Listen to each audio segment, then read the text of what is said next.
Sheffield Hallam Üniversitesi araştırmacıları tarafından hazırlanan bir rapora göre temiz ve kirli tedarik zincirleri işgal altındaki Doğu Türkistan'da Uygurlar ve diğer Müslüman Türk halkları arasında modern köleliği sürdürüyor. Amerika'da her dakika ülkenin fosil yakıtlar olan bağımlılığından kurtulmasına ve emisyon azaltma hedeflerine ulaşmasına yardımcı olmak için 114 yeni güneş paneli kuruluyor.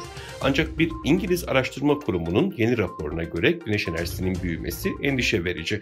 Çünkü kullanılan ekipmanın çoğu zorla Uygur işçi çalıştıran Çinli firmalar tarafından üretiliyor. Uzmanlara göre tedarik zincirindeki bu çatallanmayı durdurmak için harekete geçilmediği sürece dünya çapında artan sayıda kurulan güneş panelleri Çin'in en büyük Türk azınlığı arasında zorunlu çalıştırmanın devam etmesine neden olabilir.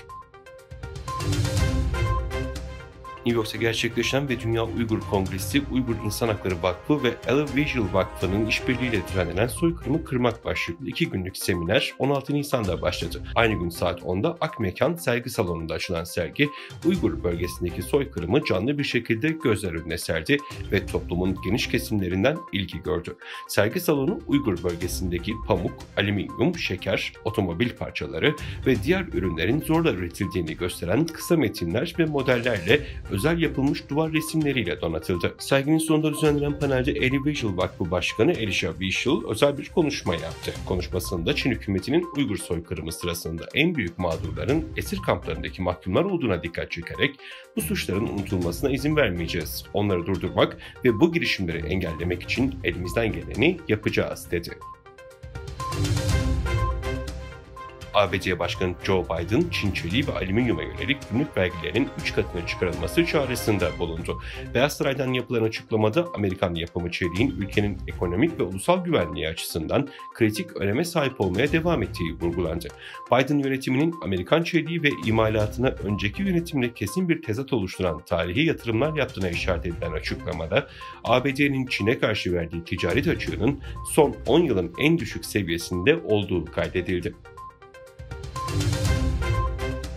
Yeni bir rapor Çin Komünist Partisi'nin en az 10 yıldır deniz aşırı ülkelerdeki vatandaşlarını AB topraklarından kaçırarak zorla Çin'e geri gönderdiğini ve Avrupa'da hukukun üstünlüğü ve kamu güvenliğini ihlal ettiğini ortaya koydu. Söz konusu rapor Çin Komünist Partisi'nin en az 10 yıldır deniz aşırı ülkelerdeki vatandaşlarını AB topraklarında kaçırdığını ve zorla Çin'e geri gönderdiğini yazdı. Raporda durumun Avrupa'da hukukun üstünlüğünü ve kamu güvenliğini ihlal ettiği belirtildi. Kırgızistan Dijital Kalkınma Bakanlığı ülkede Çin'in casus uygulaması TikTok'u yasaklayacak.